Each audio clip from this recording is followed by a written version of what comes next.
Yeah, so let's start diving in here. Redfall reviews are popping off, guys. And the first day, this was the first thing we saw this morning. Um, Main page for gaming news to begin with was Redfall review in progress. It's not great. Um, it's kind of what I expected. It's kind of what I've been saying the entire time that since Redfall's really been announced and started being marketed, it just hasn't looked like something fantastic to me.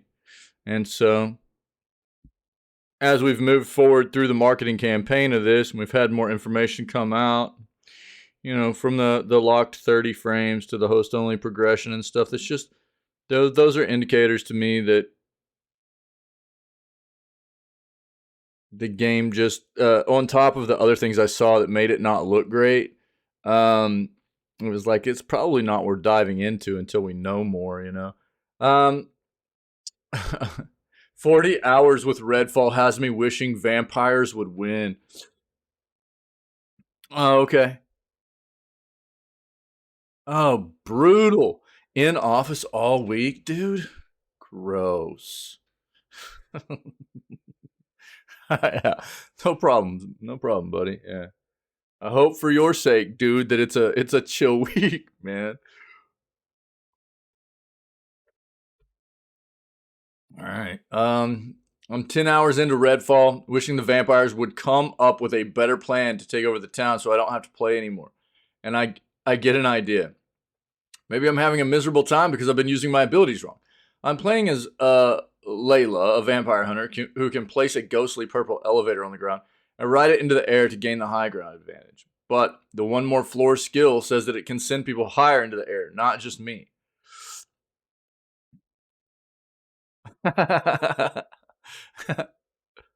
Being in class does make it a little chill. That's good. Yeah, yeah.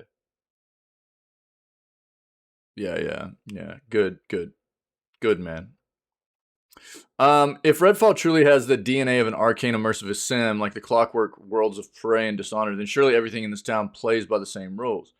It doesn't take long to find a vampire test subject floating over a sidewalk, because zombies constantly respawn in Redfall, as if I'm having no effect on the town. It's weird. I take some shots at it, it starts running for me. I drop my elevator between us and adjust my aim to skeet shoot this vamp out of the sky. The vampire casually phases through the elevator like it doesn't even exist. The human cultists run through it too. This is not the immersive sim I'd hoped for. And I'm afraid it's not much of a co-op FPS or RPG either. Redfall lets me down regardless of the genre expectations I bring. A co-op FPS like Left 4 Dead. There aren't enough enemies or enemy types and the world is big and empty. Oh no. A single player Fallout style RPG. Every gun feels the same. Half of the skill tree is useless for single player. A survival horror FPS. Redfall's vampires aren't all that scary or dangerous, just loud and annoying. A hero-based FPS. Abilities have long cooldowns and don't meaningfully interact with the world or enemies. A story-focused FPS. The science gone wrong narrative is presented like an audiobook because Redfall's characters are barely characters. Redfall is exactly... Stop it, man. Redfall is exactly what I worried it would be. A lifeless multiplayer shooter without any of the playful systemic creativity of a single-player arcane game. After around 40 hours with it, I'm not sure I'd even recommend it to Game Pass subscribers. 77 gigs is a big download for an FPS this bland.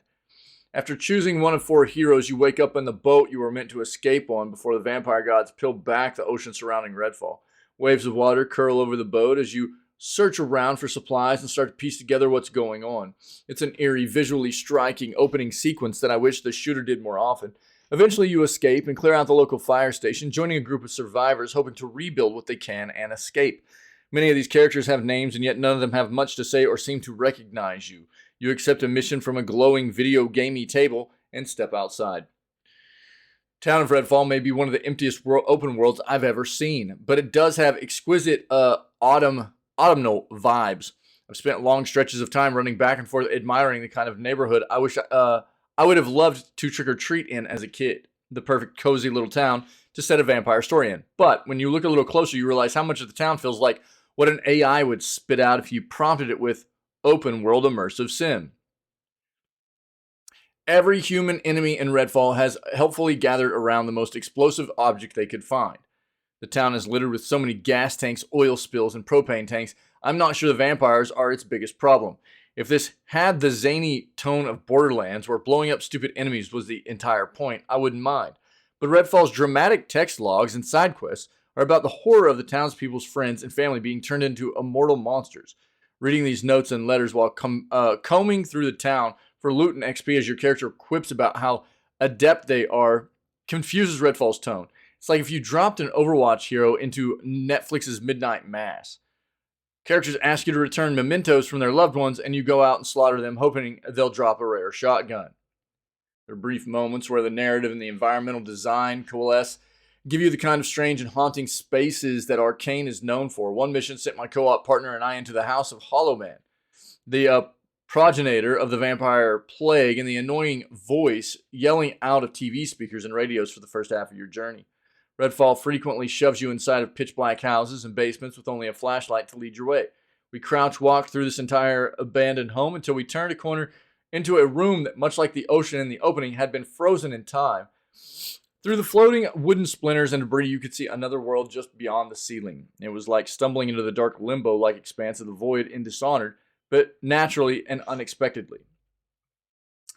After spending far too long searching for hidden dolls around the house to complete the mission objective, we were transported to the same house, but sitting atop a floating chunk of land in this alternate reality. There's not much to do there except listen to the predictable origins of the Hollow Man before you're kicked back into reality. Redfall has deployed warped set pieces like this a few other times in my 40 hours with it. There's never anything to do in them except think about the other better games I could be playing. Hot mess. You can tell that Redfall is an always online game by the way enemies jerk and stutter around and the way landlocked boats and abandoned campsites have items that respawn after a while. It's a far too vacant world for any of its weapons or abilities to matter. Alone or in co-op, the hero's abilities interact weakly with the game world. The most useful abilities to help you teleport or jump past enemies so you don't have to engage in Redfall's exceptionally boring firefights. Scraps with vampires are more challenging when solo, but that's only because they all run straight at you. Without another person to distract them, you spend intense fights running in circles, trying to make enough space to heal. It's a nightmare. I only made it through the vampire nests, which are difficult, dungeon-like levels with randomized enemy modifiers by finding places to crouch where the vampires couldn't reach me. The same goes for the powerful vampire that descends on you when you've alerted them by clearing enough of their fanged friends out, and the major boss fight in the middle of the game. Fragments of Arkane's typically sharp art direction and smooth stealth action do show up in Redfall. I snuck through a broken window and peered down at a group of cultists, listening to a leader making a speech over a loudspeaker, just like you'd see in Deathloop or Dishonored. But the enemy patterns and alternative paths are so limited, you might as well light the place up in the most efficient way possible and move on. After all the confusion over what it would be like to play, Redfall fails at not only being an immersive sim, but everything else too. I'm a fan of Arkane because of its ambitiously creative and dynamic systems-driven worlds. And Redfall disappoints in both categories. I'll play more before writing my final review, but I've played a lot already, and I don't expect it to get better. 40 hours? 40 hours is a lot of gameplay. That's a lot of gameplay. That's a good amount of gameplay right there. And I would not expect a whole lot to change of their perception and critique of this game with more gameplay either. Feels bad. This is another loss for Xbox. They're not pushing out. They are not having the greatest of like the past year to year and a half has not been really good for Xbox's games that they've been they haven't had a lot of first party games,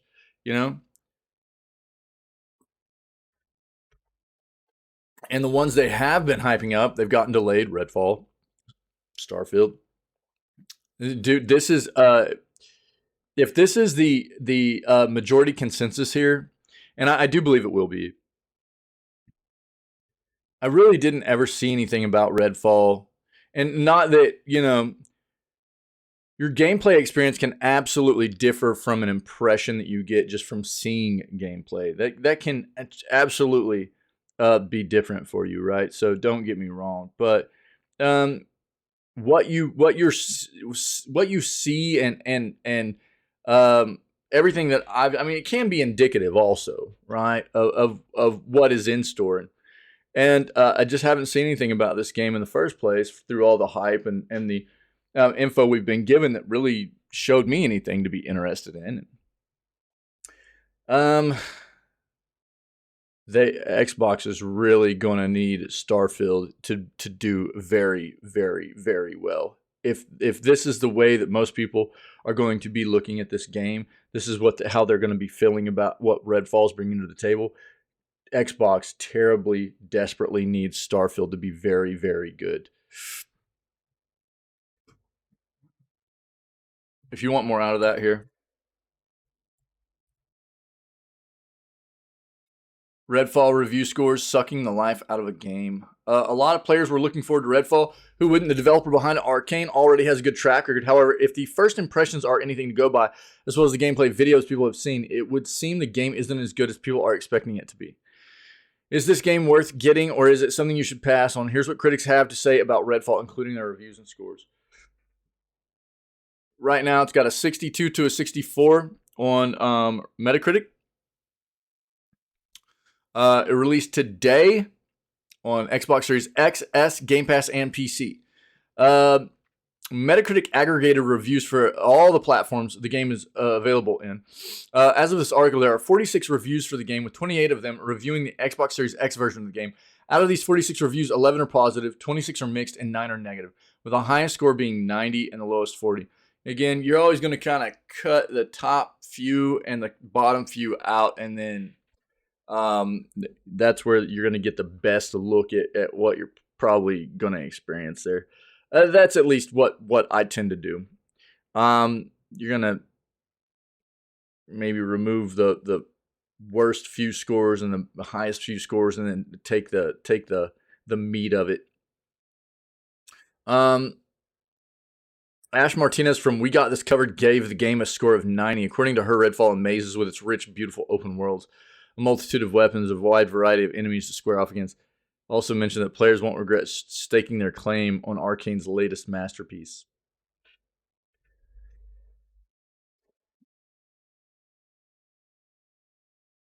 Yeah, exactly.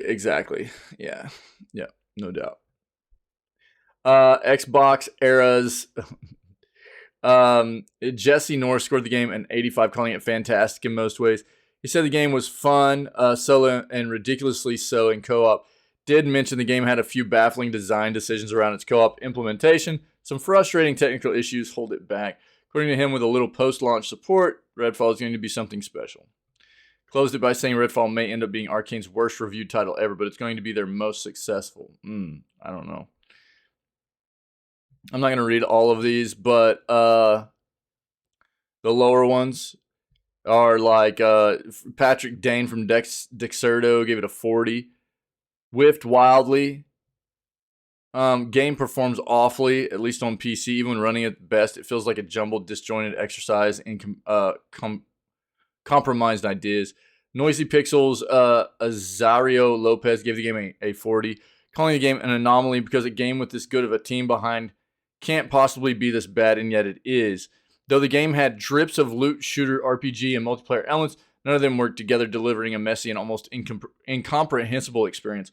However, he did mention that gunplay and exploration stay consistently fun, thanks to the satisfaction of taking down enemies and the level design. Okay. Let's just go look at some stuff real quick.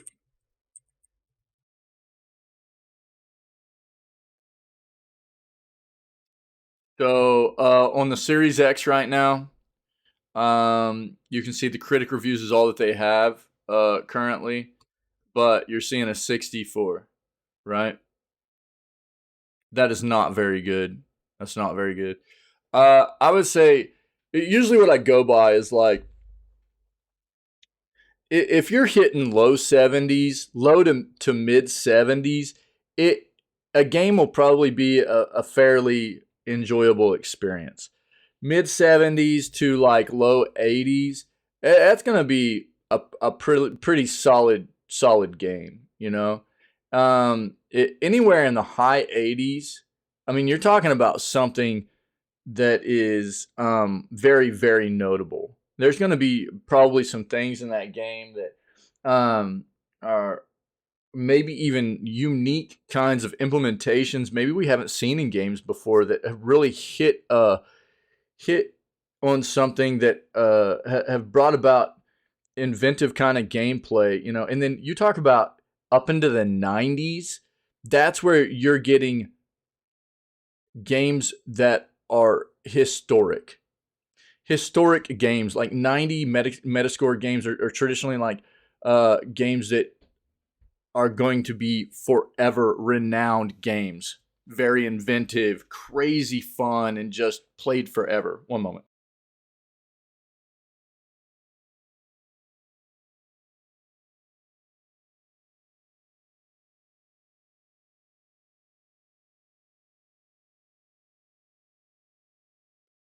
So, um, I mean, obviously, like this could change a little bit. We'll need to see like we'll need to see what user review scores are too. So they're not allowing reviews from users until 12 o'clock PST tomorrow. But we'll go take a look at Steam real quick and see if they've already let people put reviews up on there. I'm guessing they have. We'll take a look there. It's not looking very good right now. Let's go take a look at Steam.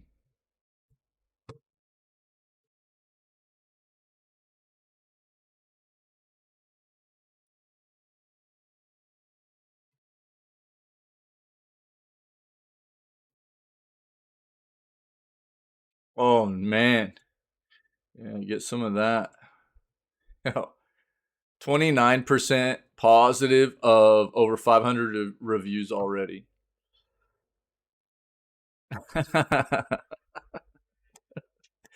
Oh man. Oh no. I mean, dude, how I mean, this is what we talk about this all the time.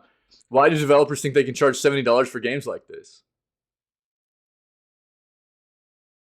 Yo, I just published a clip from yesterday's news segment talking about um, like Tango. You know, we talk about all these AAA devs charging $70 for games that oh yeah, dude. Yeah. Look, man. For the base edition, $100 if you want the bite back. Bro, this is standard. I know it's surprising, but this is AAA standard now. $70. This is where it's all at, dude. You know, it's like this is just we shouldn't be surprised anymore, you know? I know it still is, but we really shouldn't be surprised anymore at games being $70 a pop. This is the norm. This is what they've done to us, man. And again, this is what we keep talking about, though. Why did they need to raise the price of games? They didn't in the first place. Let's be honest. They didn't need to raise the price of games inherently at retail. There's enough monetization, other monetization going on in the gaming industry that they didn't need to do that. That's just a fact. But then we talk about all this other information that we're getting about, well, you know, they're breaking on some of these AAA games, they're breaking the $1 billion threshold on the amount of money they're putting into the development of the games. And if it's not breaking, not that like all AAA games are breaking that $1 billion threshold, but if they're not breaking that $1 billion threshold, they're still up there around probably 500-600 million pretty easy on the bigger names, It'd be interesting to see what was spent, you know, development wise, what the development budget was for something like Redfall. Yeah. And $70 a pop for the base edition, $100 for the bite back edition, apparently, what would be their probably deluxe edition, whatever you want to call it, special edition. Yeah. Um, and here we are again, dude. It's just the next iteration of AAA games, hyped up, marketed heavily, and consensus is that it's not good. It's not a good game. Uh,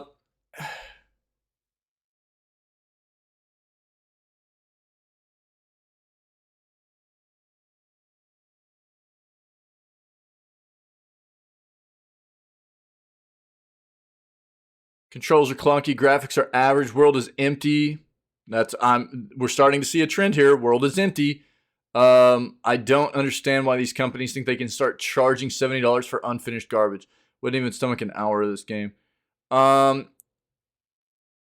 Again, I mean, look, we're seeing a lot of reviews on here right now with like less than an hour into the game. I'm not a big fan of that. I would prefer to see reviews with a lot more time. And here's 12.1 pre-release review 12.1. TLDR, it's a game with a neat concept that ends up disappointing. While I don't recommend it, I wouldn't talk you out of it. You know what I mean? Yeah, there you go, Ferret. Yeah, yeah. Bite Back Edition or just Bites Edition. Yeah, yeah.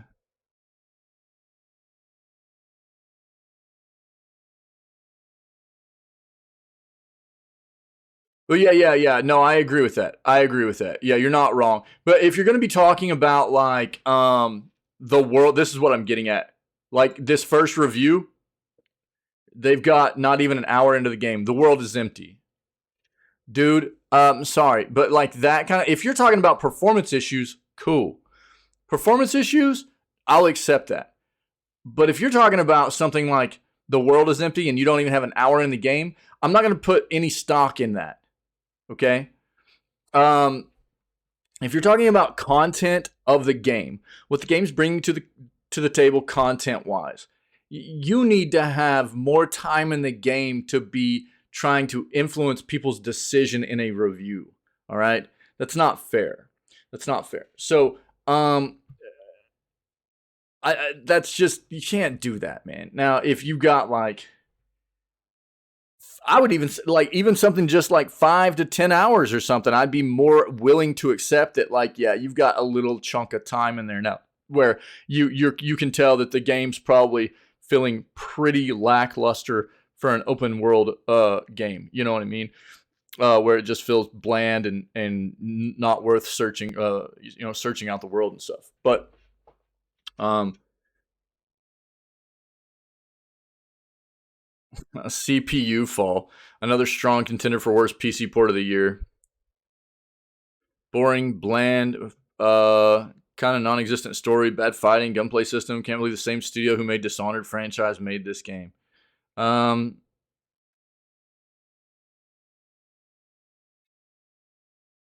there are people stating they're having some performance issues too.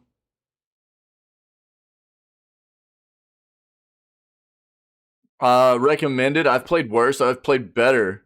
If I could leave a neutral review, I would. Game is okay, but needs work.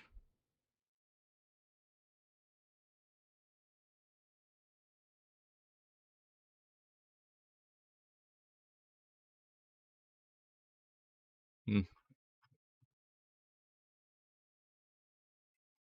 Um, I don't know.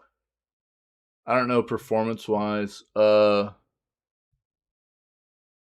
what I'm saying. Like on Metacritic right now, you can't even see. They're not letting you leave review scores. This is the Xbox Metascore. This is the meta page for Xbox Series X, and you can't leave reviews as a user until tomorrow at 12 PST. So I don't even know yet. I don't know. I mean, we'll do a search real quick and see if we can find it. But PC, what's the Metascore on PC? Metascore on PC is even lower.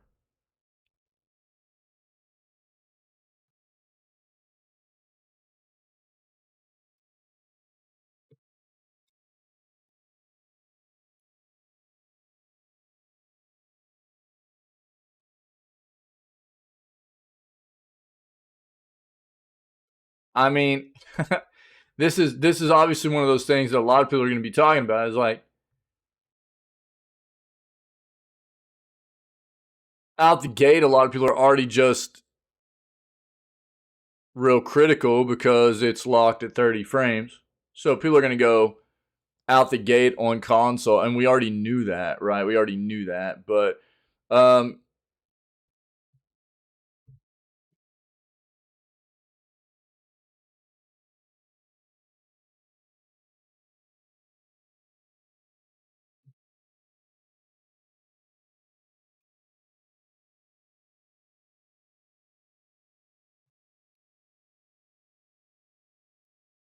as much criticism as they received whenever that was announced by them, that on consoles it would be locked at 30 frames. Now that it's dropped, it's just going to ramp up big time. Now that people are playing the game too.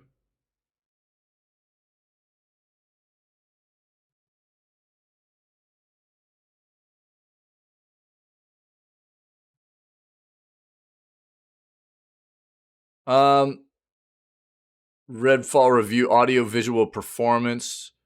Visually, Redfall looks like a 10-year-old game. Dude, that is the same thing I was saying the entire time we were getting like gameplay trailers before it released. I was like, this looks like a game that was made like 10 years ago.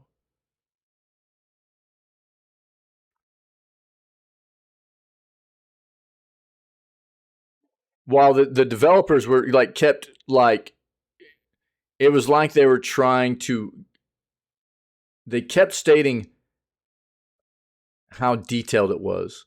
It's like they kept trying to make people believe that it looked really good by telling people it looked good. And I was like, you guys are out of your mind. This game does not look great.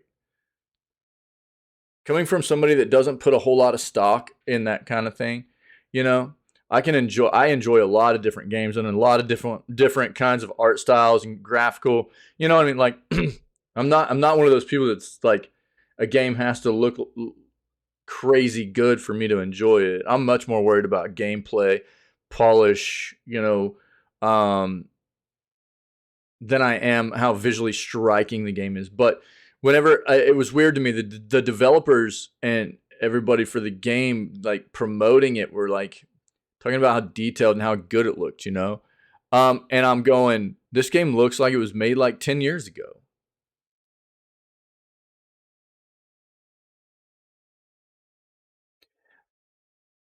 I mean, that's just that same sentiment that we're always like tossing around about all these games. Yeah, it's like what I mean, we can speculate all day long about all these different games, and they're all. I kind of hit on that here recently too. We could speculate all day long. I think, some of these games, it's gonna be a mix of a lot of those things. Whatever the case is, what it comes down to is that these are businesses that, in some form or fashion, have failed in their project development cycle. They have pushed out a product that was not finished, or I don't know, was not given enough time to, or love, I guess, in this industry. And what I mean, you're talking about these big AAA companies too. I mean, I think that's what I'm getting at. It's not like these big AAA companies don't know what is good and bad in video games. I mean, they've had so much time. They've made so many games, and so it's weird that with these huge budgets, and um that it's so consistently, we're just flooded with poor games, whether it be content or performance or whatever, right? Yeah. Yo, DZA, what's up, man? Yeah. I mean,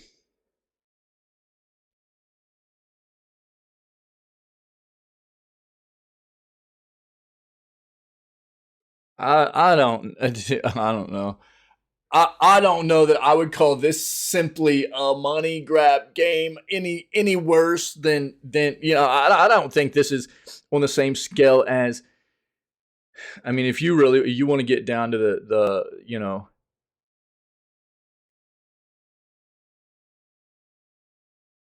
I don't think that, because I mean, this game, it's not like this game is like riddled with monetization, right? As far as I understand.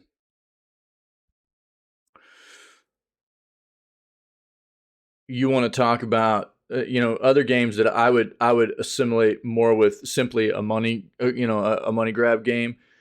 I'll talk about like Diablo Immortal, or you talk about games like what's the one that's coming to us? Well, it should have already been here. We got delayed.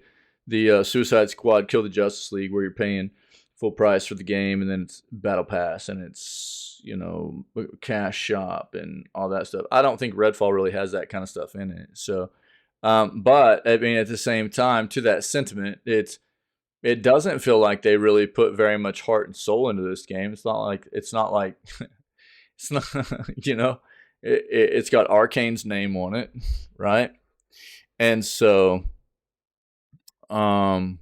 it's got a ton of marketing behind it, and to that extent, I mean, I don't think you're all that far off either.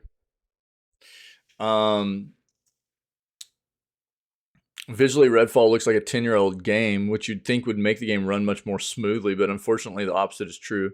Had massive performance issues playing this game on PC on my Corsair i182 system. Features a 2080 Ti GPU and an i9-9920X CPU. At 1440p on medium settings, I could not hold a stable 60 frames for most of the game, and in some places, mostly on the same map, it even dropped single digits for many seconds at a time.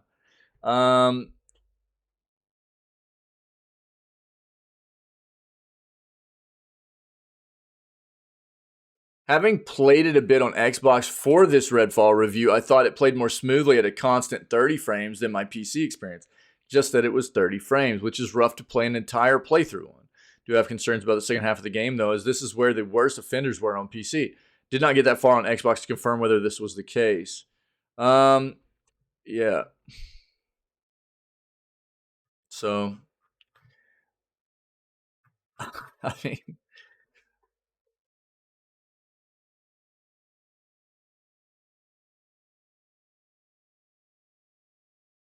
oh yeah, DZ. I mean that dude. We keep talking about that stuff. So that's why I'm saying you're not far off, right? I mean, this is, I keep harping about this. I keep talking about this. Keep bringing this up. First of all, $70 should not be the normal price point. It never should have gotten to that point.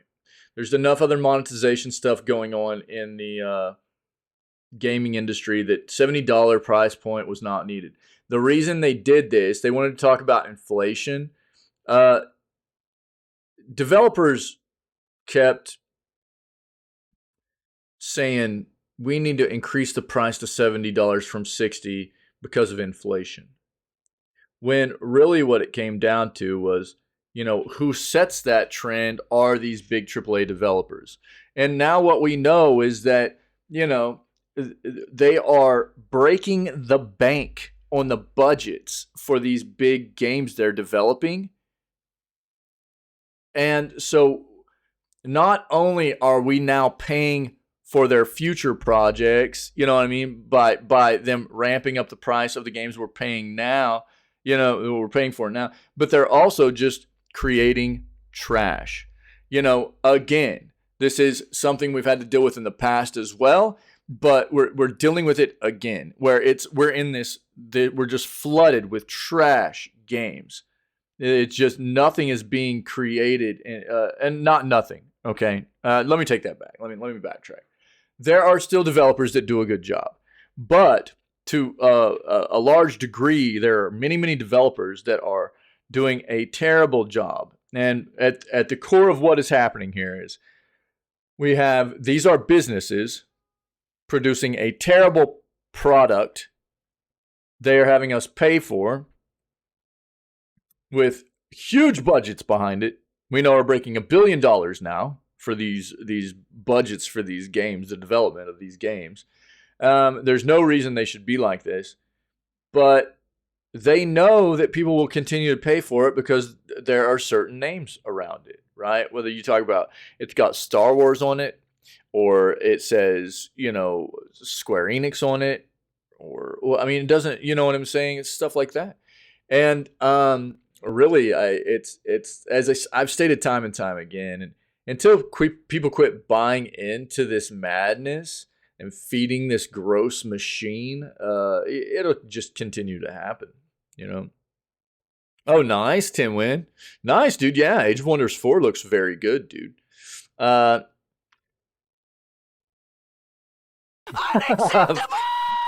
Ferret, you're probably right, unfortunately. Yeah, dude. Yeah. So, I mean, it's really, really disgusting, dude. It's really gross, and I'm tired of it. I'm absolutely to the point where there are a lot of developers that I just won't play their games anymore. I won't buy it, at least especially on release. I just don't. I won't. I'll just wait. And I actually advise a lot of people too. It's like, if you're interested in this game, I see things in the development process, and I said this about Redfall the whole time. I was really, really skeptical about this. Content-wise, it wasn't as much of, obviously the performance thing we knew was going to be an issue because, and this is what I'll say, they were talking about how this game was going to be okay above 30 frames on PC, but it was being locked at 30 frames on console. I think that, it was just natural to expect that there might be some performance issues on PC, because why would the game be locked at 30 frames on console but be okay on PC to be above that? What's going on there in that development process where they can't hit above 30 frames on? It's not like the Xbox Series X is like bad hardware, So it's a little bit weird. It's a little bit concerning, and to see that there might be some people having some performance issues even outside of just how people feel like the content in this game is fairly lackluster. I'm not real surprised that there might be some performance issues on PC, considering that they felt the need to just go ahead and push the game out at a 30 frame cap on console. So, I don't know. I'm not surprised here. This is the first thing I saw this morning starting the news segment up, and I couldn't help but just laugh because it was so expected by me. And I've seen a lot of other people that are like hyped about this game and everything. But I mean, this is like one of the worst things that the gaming industry does to people. They're so good about hyping stuff up, right? And I think the thing that sucks is that quite often on a lot of platforms, you buy into a game, and at the core of what it comes down to, you're spending a lot of money on a product from a company. But that company, if that product is faulty, and if that product does not meet expectations, you should be able to get your money back for that product. And quite often that's not the case, right? In the gaming industry. And I'll stand by that. I feel like a lot of times people feel cheated and they feel stolen from, and it's because of that fact. I don't feel like developers should be able to get away with that. I feel like if somebody feels like, if a game is renowned, if everybody knows that, like, after the game comes out, people have bought into the game and it's like, oh my god, it's riddled with issues, it's not following through with, people should be able to get refunds for it. That's how I feel about it. It's really, really gross. It's not fair. It's not fair to us as the consumer to have to deal with that kind of thing and just go, oh well, there went all that money for a piece of crap that we were told was going to be good. That's not fair.